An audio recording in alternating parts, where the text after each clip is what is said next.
Bem, pessoal, vamos para mais um vídeo aqui, onde eu estarei respondendo ou comentando alguns comentários no canal, né? Os últimos comentários aí.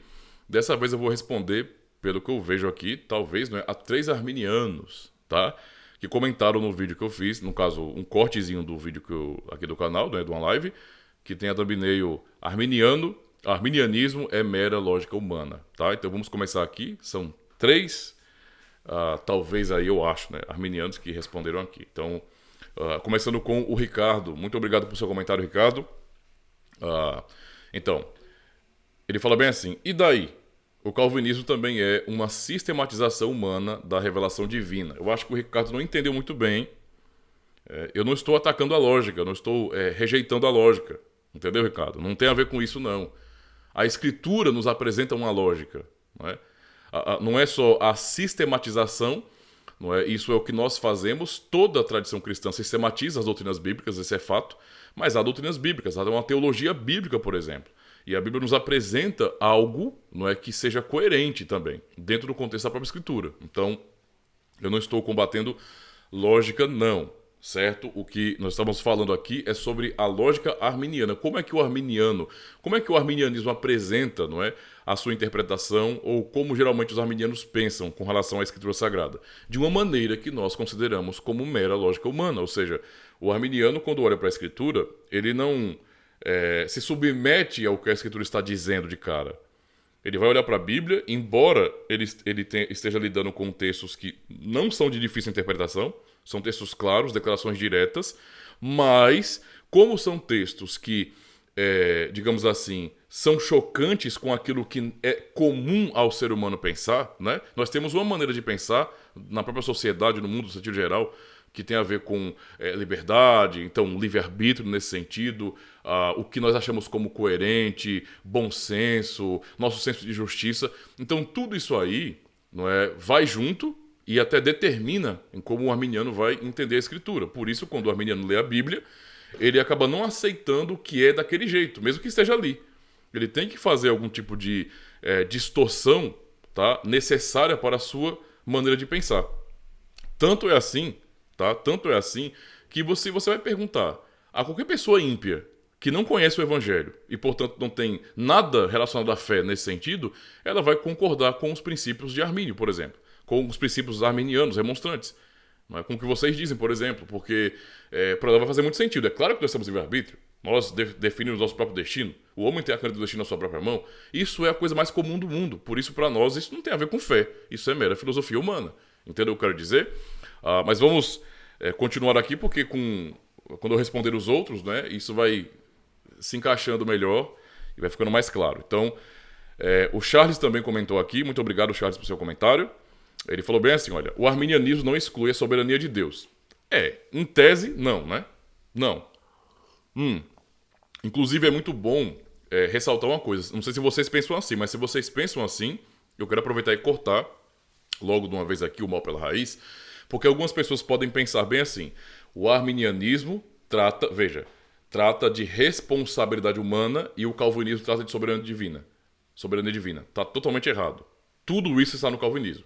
Nós, reformados, cremos na soberania absoluta de Deus, ao mesmo tempo que na responsabilidade humana. Entende? Para nós isso não é contraditório, porque a Bíblia fala assim. A Bíblia nos apresenta a soberania de Deus absoluta sobre tudo. Ao mesmo tempo, nós somos, na Bíblia, responsáveis. Então, as duas realidades, no sentido de que Deus é soberano e nós somos responsáveis, estão na Escritura Sagrada. E o calvinismo apresenta tudo isso. Ele não exclui uma coisa em detrimento da outra, como faz, no caso, o arminianismo. Você falou que o arminianismo não exclui a soberania de Deus. Vamos pensar sobre isso? Porque, sinceramente, para mim exclui, tá? Quando o arminiano ele vai pensar acerca da soberania de Deus, não é? Ele vai colocar essa soberania como ela é de fato, não é? O Gustavo, ele até falou bem assim: vocês, obrigado pelo comentário, viu, Gustavo? Vocês estão usando errado o termo soberania. Vocês, na verdade, deveriam estar usando e defendendo o predeterminismo total e absoluto. Eu acho que está faltando um pouquinho aí de estudo, não é, para organizar a mente com relação à teologia, mas tudo bem, vamos lá. Observe. Então, o arminiano vai dizer que Deus é soberano, que o arminianismo não exclui a soberania de Deus. Só que na prática, vamos pensar bem. Vamos pensar bem se realmente não exclui. Deus é soberano, o que isso significa? Que ele tem todo o poder, tá? Para fazer o que ele quiser. Certo? Para simplesmente fazer o que ele quiser. E, portanto, é a vontade dele que sempre prevalece. Porque ele é soberano. É simplesmente isso. Tá? E por isso, por ser soberano, é que ele escolhe, é que ele elege, é que ele predestina. Essa é a questão. Ele é o Criador, isso é suficiente para entender a sua soberania. Para mim não faz nem sentido alguém questionar a soberania de Deus, uma vez que ele é o Criador, só existe porque ele quer que exista. Ele não só criou, mas ele mantém tudo com sua providência. Então, só por aí, só por pensar nos atributos de Deus, para mim, essa questão não deveria nem ser levantada. Mas o arminiano levanta. Né? Então, pela mera lógica humana, ele levanta esse questionamento. O que para mim, como um reformado, não faz sentido. Para mim, a escritura é o suficiente nesse sentido. Acabou, Deus é soberano e ponto. Certo? E nós somos responsáveis e ponto. É assim que a Bíblia ensina. Então, observe. Na guerra de vontade, não é? A vontade de Deus e a vontade do homem. O arminiano vai dizer assim, Deus quer salvar todo mundo. Deus quer salvar todo mundo. Ele tem uma vontade. E aí, ao mesmo tempo, mas o homem resiste, não quer a Deus e acaba se perdendo no final.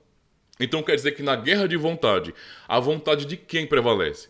Para o arminiano, a vontade do homem prevalece, não a vontade de Deus. Porque Deus quer salvar, e no fim o homem não quer e a vontade do homem prevalece. Então, nesse sentido, como é que Deus é soberano? Então não adianta nada formular um tipo de teologia onde você fala soberania, mas não desenvolve a soberania, porque no fim, na prática, não é como se o homem estivesse equiparável a Deus. Tá? O Charles continua aqui dizendo bem assim, pois se Deus é soberano, ele pode escolher para a eleição ou pela responsabilidade humana. Afinal, ele é soberano. Tá certo. Mas a pergunta é, o que a Bíblia ensina? Você vai ler na sua Bíblia, por acaso, que o homem é salvo por mérito, por exemplo, que o homem merece a salvação, que o homem tem capacidade dele mesmo para a salvação? A Escritura não ensina isso. Nós somos chamados a responsabilidades na Bíblia, certo? Mas a mesma Bíblia que nos chama a responsabilidade apresenta a nossa condição de depravação total, não é? De morte espiritual e de que nós no fim não conseguimos, embora sejamos obrigados a isso. Nós somos chamados para responder, certo? Esse é o ponto. Mas o ponto aqui é compreendido também que ninguém se gloriará de ter feito alguma coisa, de ter alcançado a sua salvação porque é inteligente, porque percebeu, porque não se trata disso. É algo além de nós, certo?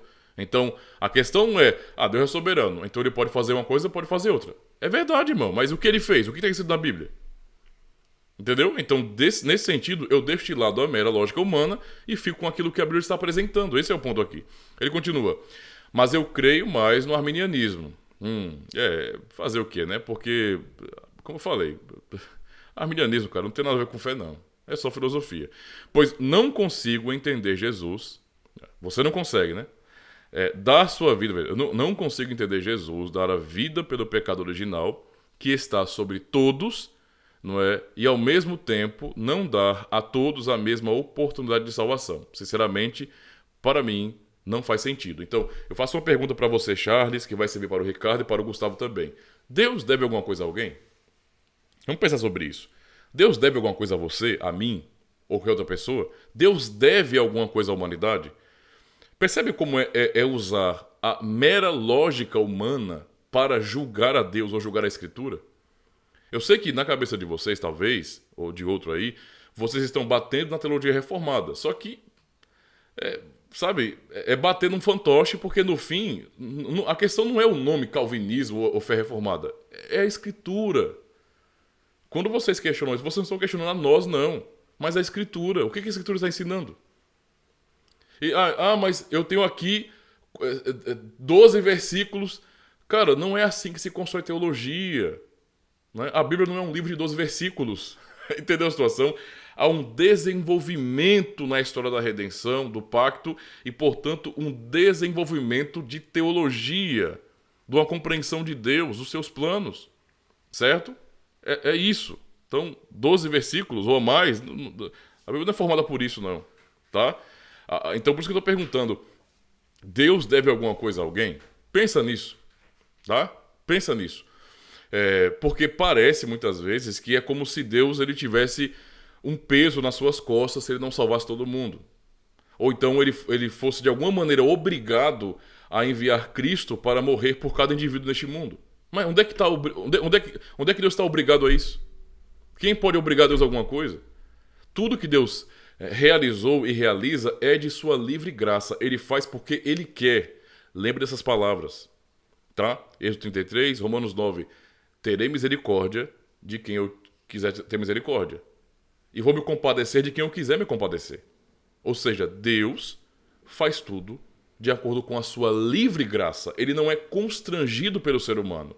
Não há nada que constranja a Deus, que aperte a Deus. Não há um peso moral em Deus. Não é como nós, entende? Aí, como que o arminiano vai pensar? Para você entender o que eu estou dizendo, que é apenas a mera lógica humana. É mais ou menos assim. Ora, se é como o calvinista está falando, que é apenas apontando para a Bíblia, né? É só ler a Bíblia para você ver isso aí. Que Deus escolheu uns para a salvação e deixou os outros, ou então, né, para quem é mais supra-avassariano, Deus predestinou, não é, para a condenação outros, que para mim não tem problema nenhum, né? Se Deus elegeu uns para a salvação e outros para a perdição, então ele é injusto. Então ele é injusto. Sim, mas ele é injusto baseado no quê? No que nós pensamos? Olha aí onde é que está a lógica humana. Só. Ele é injusto baseado no quê? No nosso próprio senso de justiça? Como é que eu posso dizer que Deus é injusto em algum ato dele? Não existe ato de Deus que seja injusto. Porque Deus é a própria justiça. Não é como nós temos um senso de justiça. Nós pensamos, mas o senso que nós temos nos foi dado por Deus e, portanto, nós não podemos usar o senso que Deus nos deu para julgá-lo, porque ele não tem um senso de justiça. Ele é a própria justiça. Não tem como ele fazer alguma coisa que seja injusta. Entende a situação? Porque ele é Deus. É isso que significa, tá? Ele é Deus, não é como nós. Entende? Então tudo vem dele, a realidade é essa. O que acontece? Quem pensa desse jeito realmente está pensando exatamente como aquilo que qualquer outra pessoa pensaria. Você não precisa nem de fé para pensar desse jeito. Qualquer indivíduo que não seja cristão, que não conheça o Evangelho, que rejeita a palavra de Deus, vai tratar questão de justiça exatamente como os arminianos tratam. É por isso que eu abordo o arminianismo como se não fosse... Não tem nada a ver com fé, arminianismo. Tá? E só para ficar claro para vocês aqui, lembre-se que eu estou falando não contra vocês, mas contra as ideias, contra a teologia, contra a corrente teológica que vocês defendem. Tá? Arminianismo ou remonstrância, para mim como um reformado, que tendo ser coerente com as confissões das igrejas reformadas, é heresia, tá? É heresia, é negação da palavra de Deus, é distorção da palavra de Deus, é tentar submeter a Escritura Sagrada, o conselho de Deus, ao nosso tribunal humano, não é? Ou seja, se Deus fizer isso, ele é injusto. Quem sou eu para julgar a Deus? Quem? E porque os textos são muito radicais, duros, pesados, vamos criar então, a partir de nossa própria lógica, um outro caminho de interpretação para que no final de tudo Deus não seja mau, mas seja amoroso, não é? E então o ser humano seja o único responsável pela perdição eterna. Olha, o homem é responsável, Deus é soberano, e é isso que a Bíblia ensina. E eu não preciso tentar defender Deus, eu não preciso tentar, nesse sentido, criar um caminho para salvar Deus de ser culpado no final. Ele é soberano, eu simplesmente não posso encontrar nele injustiça, imperfeição. Ele é santo, soberano, todo-poderoso, faz o que ele quiser fazer. É simples. Quem vai dizer para ele que não? Hein? Não é? Quem deu a ele para que ele seja restituído? Ele é Deus, esse é o ponto. Então, é isso que eu quero dizer, viu? Tanto Gustavo, como também Charles e Ricardo, sobre mera lógica humana. Eu faço um desafio a vocês, tá? A vocês. Tá bom? Porque aqui no meu canal eu tenho uma posição sempre mais difícil, que é o seguinte. É difícil ser coerente, né? Você tem a oportunidade de deixar de lado verdades da sua própria tradição cristã em nome da teologia da boa vizinhança, não é? E eu prefiro deixar de lado a teologia da boa vizinhança, porque para mim existe uma separação muito clara. Veja, eu respeito as pessoas, respeito as tradições, mas eu não tenho obrigação nenhuma de respeitar heresias. Eu vou tratar como heresia. Eu não vou tratar heresia como se fosse uma coisa inofensiva. Não, para mim é uma coisa terrível. Tá? Terrível, terrível, terrível. Não é? E quem quer ser arminiano coerente vai chegar ao teísmo aberto. Quem quer realmente investir nisso de que no fim é o homem que determina, não é? Vai chegar no teísmo aberto. Certo? Então não resolve. É a mera lógica humana. Olha o nível da lógica humana. Olha o nível da lógica humana. Nós, não é, escolheríamos alguém, certo, para beneficiar, sem que essa pessoa tivesse algum mérito? Não. Na nossa lógica meramente humana, o que funciona na sociedade, no sentido geral? A meritocracia, certo? Nós vamos presentear mais um do que o outro, não porque nós simplesmente queremos deliberadamente fazer isso, mas porque alguém merece mais do que o outro, tá? É assim que o bom e coerente arminiano pensa, tá? Leia a Remonstrância e você vai descobrir isso aí, tá? Porque é assim que eles pensam, não é? No arminianismo, basicamente, você tem a ideia da presciência, e nessa presciência, não é? O homem tem que ser qualificado para a vida eterna. Ele tem que ser qualificado para a eleição. Parece até as eleições, sabe, a candidato sei lá, de cargos públicos, por exemplo. Você tem que ser qualificado para a vida eterna, qualificado para ser eleito. Não é? Isso aí é mera lógica humana. Isso não faz o menor sentido. A Escritura nos apresenta Deus soberano, amando na eternidade e elegendo em Cristo, sem que ninguém mereça. Todos na mesma condição de pecadores. Eles não têm ninguém melhor do que ninguém. Não é? Os remonstrantes, eles pensaram justamente isso. Há sim pessoas melhores do que outras. Leia a Remonstrância. Se vocês não leram ainda, meu desafio é esse. Leia a Remonstrância. E o que acontece? Essa maneira de pensar, então, é você realmente não conseguir aceitar aquilo que a Bíblia diz. Você vai para os textos bíblicos, não é? E você vai notar que Deus faz isso de acordo com a sua própria vontade, com o seu querer. Esse é o seu propósito. Não tem nada a ver com o próprio ser humano. O homem não constrange a Deus. Ele não tem nenhum peso porque ele não deve nada a ninguém. Ele faz tudo de livre vontade, de livre graça. Simplesmente isso. Não é? E tentar ir pela presciência é tentar achar uma causa, uma razão, porque não faz sentido que Deus eleja alguém sem que a pessoa mereça. Não é possível. Ele elegeu esse e não elegeu aquele. Então, só pode ser porque esse é melhor do que o outro. Não é? E aí cria a teologia. Então, como alguém falou aí nos shorts, né? Poxa, isso é tão ridículo, estranho. Imagine aí a explicação. Esse aqui é o ano 1. Aí Deus foi lá no ano 2 e viu que a pessoa iria crer nele e então o elegeu. Isso não faz o menor sentido na Escritura Sagrada. Pode fazer sentido para quem é fã, não é, de Volta para o Futuro, mas não para a Bíblia. Entende? Não resolve nada esse problema. Deus já sabe o que eu vou fazer? Sim, tudo absolutamente. Então como é que eu posso fazer diferente? Se ele já me viu fazer. Se ele já sabe, não faz sentido. É como eu pegar, por exemplo, eu estou aqui com a versão AARA da Bíblia e a minha predileta que é a ACF. Então suponhamos que Deus na eternidade me viu escolher a ACF. Eu posso escolher a AARA? Na lógica arminiana, sim. Mas a verdade é que não, porque Deus já me viu escolher a ACF. Não tem como escolher a AARA. Então é uma questão, não é, de tentar raciocinar com mera filosofia humana e chegar a contradições terríveis e fingir que alguns textos não existem. Simplesmente isso. Então, arminianismo é complicado. Não, é até fácil. Ser arminiano é fácil demais, pô.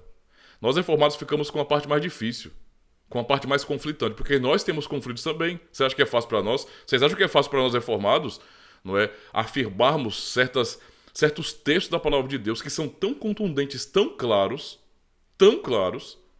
não é? Você vai ler Romanos capítulo 10, aliás, João capítulo 10, por exemplo, a maneira como Cristo fala para aqueles judeus ali é tão clara. Não adianta, sei lá, arrumar aquilo de uma maneira diferente, não. É muito claro. Não é? Pessoas estavam ali querendo saber se ele era o Cristo, mas ele já tinha dito isso. Tanto é que no capítulo 8 tentaram apedrejar ele por causa disso. Não é? Então, que ele era Deus. Estavam questionando ele lá no Pórtico de Salomão. Não é? Se tu és o Cristo, diz-o abertamente. E ele responde, eu já disse, mas vocês não creem. E ele dá uma razão para que eles não crescem nele. Porque vocês não são das minhas ovelhas. As minhas ovelhas ouvem a minha voz. Eu as conheço, elas me seguem. Dou-lhes a vida eterna. Nunca hão de perecer. Então, isso aí é um exemplo, né? Um exemplo. Mas vai para o capítulo 6 também. Para o capítulo 17 também. Não é? E para uma porção gigantesca de textos que não são versículos isolados, mas são construções propositais dos seus autores, inspirados pelo Espírito Santo de Deus. Nós reformados temos a posição mais difícil, porque nós simplesmente assumimos o que a Bíblia diz. Não tentamos colocar nenhum filtro, não é? O arminianismo é isso. Ele é um filtro da filosofia humana e por isso, para mim, arminianismo não tem nada a ver com fé, tá bom? Meu desafio para vocês é estudem. Existem playlists no canal de aulas nas confissões reformadas, certo? Então tem playlist no caso de Heidelberg, na Confissão Belga e nos cânones de Dort. Zerem, maratonem, se vocês quiserem, tá? E mais uma vez, já falei isso, não sei se já respondi isso a alguém aqui, mas meu conselho, não é porque o tipo de argumentação que vocês fazem aqui, pra mim, sinceramente, eu não estou dizendo que vocês não conheçam, mas se eu estou estudando, eu consigo notar quando uma pessoa ela entende bem desses princípios. E talvez falte a vocês estudar os institutos da religião cristã. Uma vez eu pedi para uma pessoa fazer isso aqui, a pessoa disse, não vou ler, não vou perder meu tempo. Então, cara, se você não quer, se você acha que é perda de tempo, estudar as institutas, não é, e as confissões reformadas, e você quer vir questionar no canal, aí sim você está perdendo seu tempo. Né? Se você quer realmente questionar e dizer que não concorda, então estude para saber exatamente como o Calvino pensava, né? E, no caso, como nós reformados pensamos, né? Mas nas nossas confissões também, tá? Então, está o desafio para vocês. Tem confissões aí, tem playlists para vocês assistirem. Aproveitem, beleza? Muito obrigado pelo comentário de vocês aí. E para quem está chegando agora, né? Aproveita e se inscreve no canal para não perder nada que é produzido aqui. Dá o seu joinha, tá bom? Eu estou percebendo um aumento de joinhas, então like mesmo ajuda porque isso realmente é um grande apoio para o canal, tá bom? E comentem, deixem suas perguntas e quando eu puder, eu responderei. Eu vou tentar me esforçar para estar respondendo as perguntas dia de segunda-feira, beleza? É mais fácil para mim. Muito obrigado e até o próximo vídeo.